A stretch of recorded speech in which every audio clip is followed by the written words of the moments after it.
Hello chess friends and welcome to your of Chess channel and welcome to an absolutely crazy game from the Computer Rapid Chess Championship in 2023 that you can follow now on chess.com.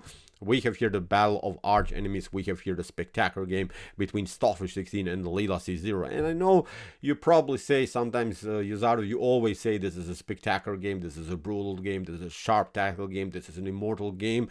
But this is really like this because I don't know how to name even these games anymore. The basic problem that I have when I publish a video is how to create a title about this top engine games, because the games are always spectacular, they're always brutal, they're always immortal, because the tactics that you see also in this particular game, I think you cannot see in top GM or level or something, because the game will spread in the beginning really into a wild tactical sequence. In my opinion, really one of the best chess games that I've seen so far from the Computer Rapid Chess Championship in 2023. So let's dive into this brutal, spectacular, immortal game played by Stockfish 16 against Leela C Zero. So with the white pieces, the fish opened with move d4. The pre-arranged opening was now the move d6. We have here knight to f3, and now after bishop to g4, we have the so-called weight defense.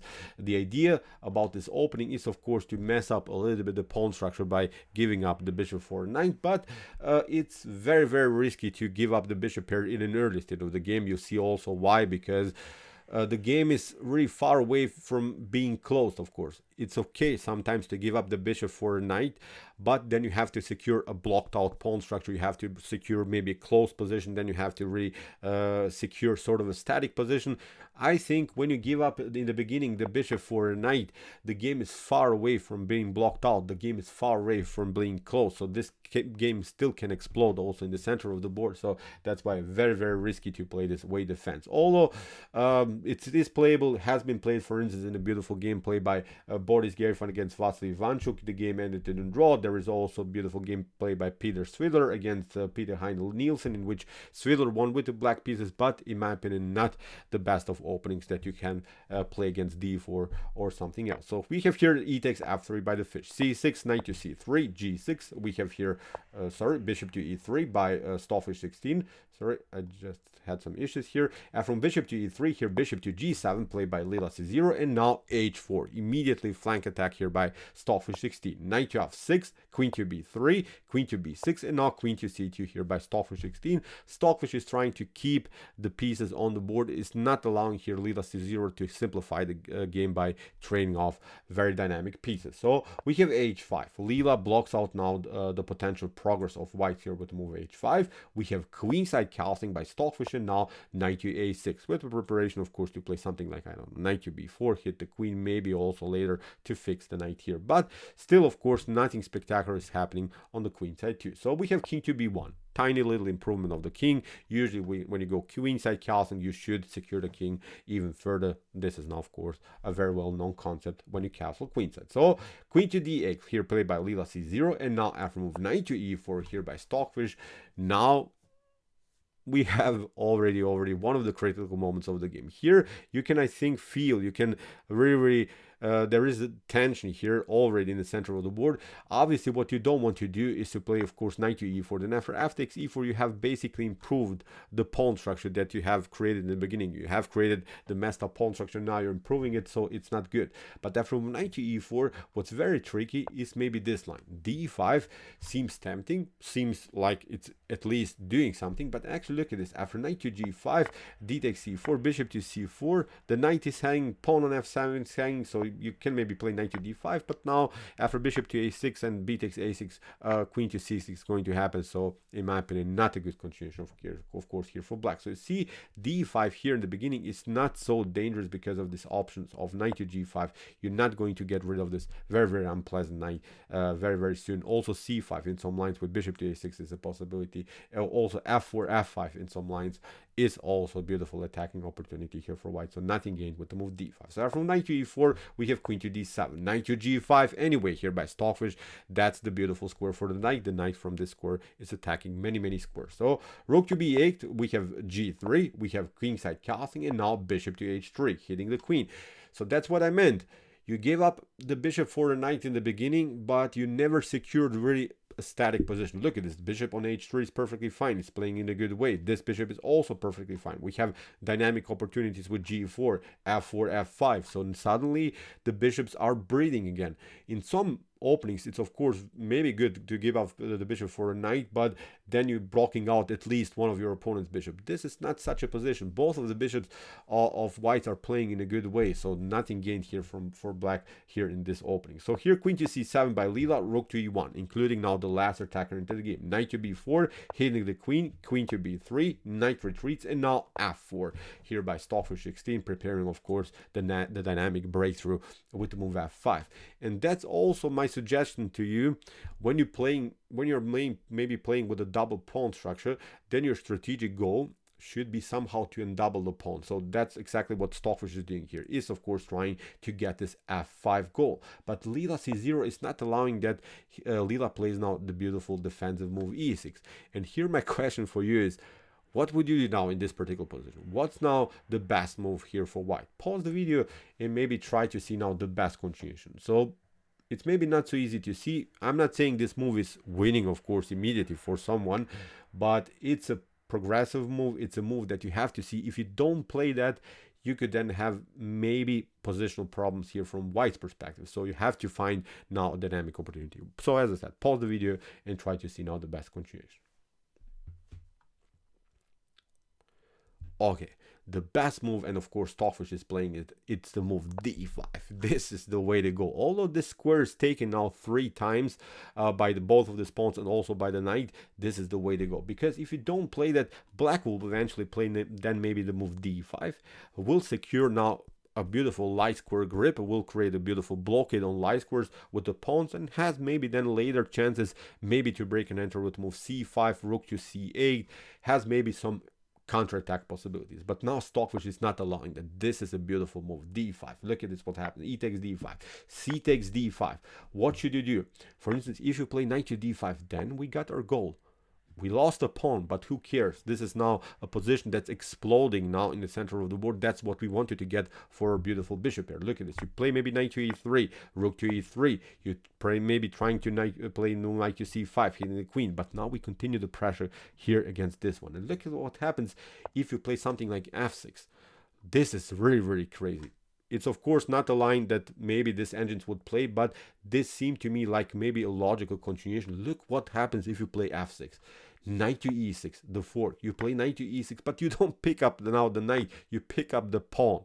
This would be a powerful continuation. This wasn't playing the game, this is just a sideline that I've analyzed. Look at this, you don't even pick up now the knight is still hanging, you have to step back, and now queen to e2 is exploding here. You're trying to play queen to h5, queen to h7, checkmate. In order to create some breathing spaces for the king, you have to play now rook to f8, and then you're trying to escape here maybe towards the king, towards the center of the board. But now look at this, rook to e7, really, really wild stuff. And now after queen to h5, the game is over here for black. Really, really crazy. So see here, after move c takes d5, you cannot pick up now this pawn with the knight. Even if you play here c takes d5, then you have a double pawn structure. Again, f5 is working. So again, we'll see probably similar tactics here. So that's why here rook from b to e8, played by Leela C Zero.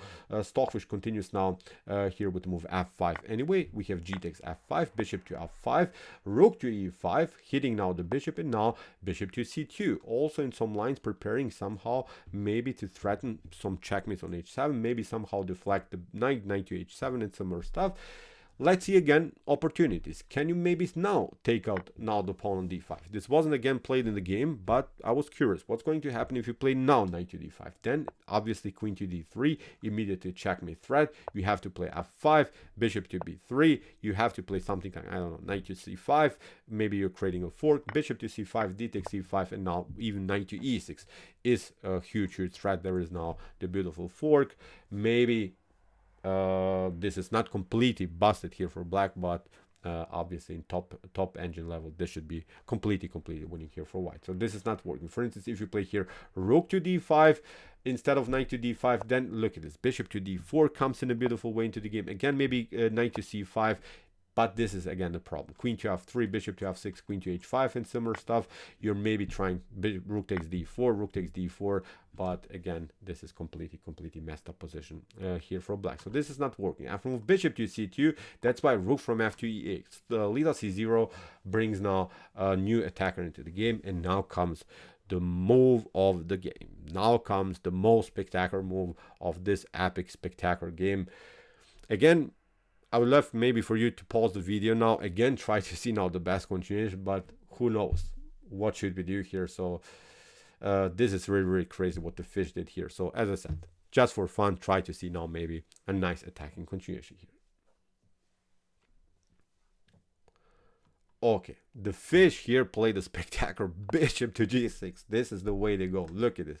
Immortal tactics. What should you do? In the game, f takes g6 was played by Leela C Zero, but let's see now if you're trying to protect now the f7 pawn by playing the rook from the 8th rank to the 7th rank. So what happens? Now we play bishop takes f7 anyway. After rook takes f7, now we play d takes c6, discovered attack against the rook.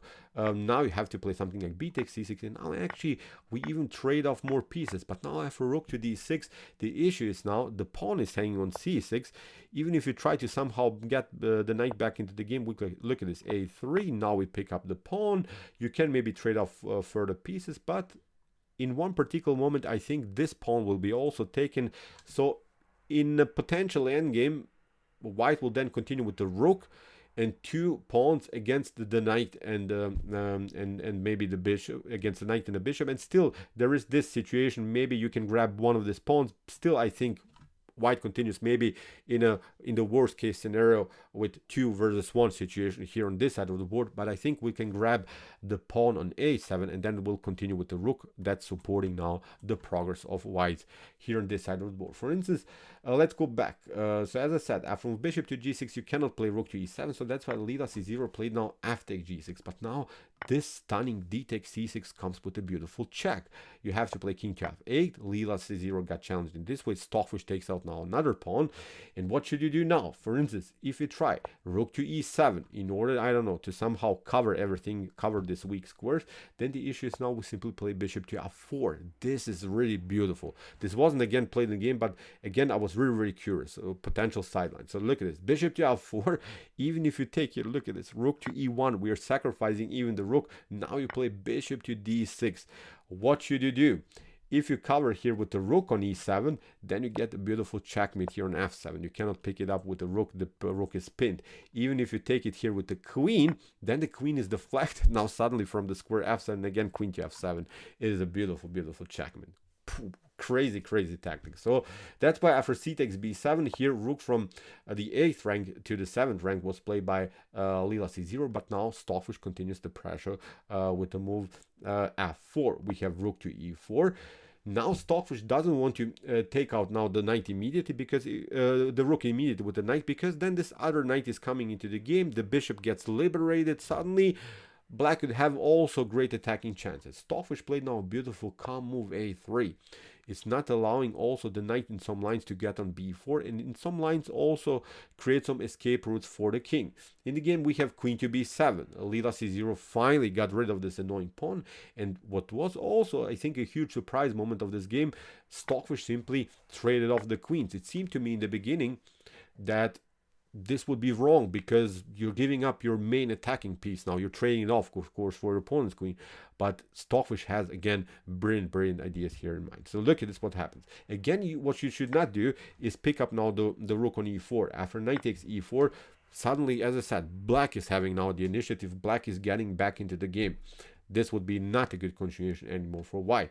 So that's why Stockfish played a beautiful rook to d6. Look at this, hitting the knight on a6 and hitting also the knight on f6. That is protecting here the rook on e4. In the game, knight to c7 was played, but now after rook to f6, bishop to f6, knight to e4.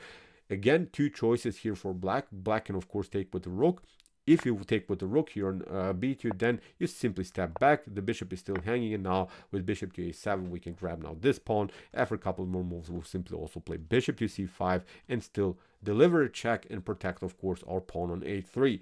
So that's why after knight to e4, here Leela C Zero played bishop takes b2, Stockfish plays bishop to c5 anyway, a check, and now simply gets the king out of this mess. But the most important thing here is that the pawn is protecting, and this is really, really crazy. Stockfish played this wild tactics all over the board. Leela C Zero defended it, and now you created this mess just in order to win one pawn. But of course, in top engine level, this is again probably completely winning. But let's see now how Stockfish is playing this beautiful endgame. So here, bishop to g7, look, king to d3. You can deliver always a couple of checks, but nothing spectacular. Would simply go to c4 here. Nothing gained with the check on b3. And the cool part is that, of course, the knight on e4 is protecting the backward pawn on g3, so you don't gain anything with your check. So that's why Leela C Zero tried to get the rook behind the pawn. Stockfish goes actively with the king. We have bishop to f8, knight to f6, we have king to f7, and now bishop to f8, king to f8. So it becomes now really the full endgame stage. But of course, Stockfish has a pawn up and has, of course, the better activity. What we're trying always to do is maybe to get the rook here, or maybe to get the rook here. If we grab now this pawn, this could be also very dangerous for black. And we have to say, I think the main advantage of whites in this particular endgame is that the king is much closer to the action. So now white king is playing much more active than Leela C Zero's king here on f8. We have rook to e5, we have king to c2, king to b3, we have rook to d3, threatening of rook to d2, pardon me, threatening the move rook to d3. We have knight to h7, a beautiful check. King to f7 has to be played, because if you play king to g7, then you get rook to e7 is winning the game on spot. You lose the piece, and we're still protecting our knight. So that's why after knight to h7, king to f7, Stockfish gets the knight in a beautiful way into the game. Here king to f8, and now a rook to a5. You could maybe try to grab this pawn, but this rook to a7 always comes with a tempo. There are always some checks. We can push the pawn further, and the issue for black is that the knight, of course, doesn't love to play against the outside pass pawn, the pass pawn on the edge of the board. So it's also something that we should consider in this particular endgame. So here in the game, we have a6 by Leela C Zero, king to c4, rook to c2, king to d3, rook to a2, and now knight to e4, again protecting the backward pawn on g3. We have king to e7, here a4 by Stockfish 16. We have rook to a1, and now king to c4, getting again the king closer to the action. We have now here rook to c1, hitting the king, knight to c3, attacking now the pawn, and now Stockfish first delivers a check, king to d7, and now knight to e4. Again, a beautiful move. Again, we are protecting the pawn, and now we're trying, of course, rook to g5, rook takes g6. We have knight to e6, a new check. We have here king to b4, and what should you do? Even if you play, I don't know, something like rook to b1, then we can again escape. And as I said, the issue is that the pawn is weak. Of course, you cannot take it immediately, but now with rook to e5, in a couple more moves, probably this pawn will be taken. And again, it's a devastating position for black. After king to b4, Leela tried rook to c1. We have king to rook to e5 anyway, and there's now, of course, the threat of knight to g5, trading off more pieces. So king to d7, that's why I play by Stockfish. We have knight to c5, knight takes c5, rook takes c5, going into now really the last endgame stage of this beautiful game. We have after rook to c5, rook to d1. Here we have king to a5, and after rook to d6, here Stockfish pushed the pawn further on f5. We have g takes f5, rook to f5, and now a new weakness in the position. This one is weak, this one is weak, so obviously completely winning endgame here for white. Rook to h6, rook to g5. We have king to c7, rook to g7, a new check. Now Stockfish simply gets the king closer, again attacking the pawn. Leela is always forced to defend the pawn on h5. We have king to c5, king to c8, a5, and now after move king to d7, here rook to g7. Again, Stockfish is not allowing Leela to get back with the pieces. Now, of course, rook to b7 with the threat, of course, to play rook to b6. Here in the game, we had now the move rook to g6, we have rook to h7, again rook to g3, and now Stockfish didn't want to even grab first of all this pawn, allowed here Leela C Zero check, but now after a couple more moves this pawn is taken, and here again this is completely weak, the king is out of game, again a busted game here for black. We have king to e7, rook to h8, king to d7, we have h5 by Stockfish, simply pushing the pawn further. We have rook to d6, and now after move h7 this is completely over because of a king to f6, a rook to f8. Okay, we had this promotion, and after a couple more moves the game was over here for black. So pooh, this was really crazy. This was such a spectacular attack with this bishop sacrifice on g6, breakthrough motif on d5, exploiting the light square weaknesses in the position of blacks. This was really epic, really crazy, and Stockfish here showed also a beautiful, spectacular way how to activate the bishop here in map in a really beautiful chess game played by Stockfish 16 against Leela C Zero. So, okay, I hope that you enjoyed this game. I really enjoyed it a lot. If you want to see more attacking games like this, check out our Combat Chess Games Played by Computer series. Here's the link of our playlist, and if you like this content, don't forget to subscribe to my channel. See you soon with some more videos, and what do we say? Chess is the best, of course.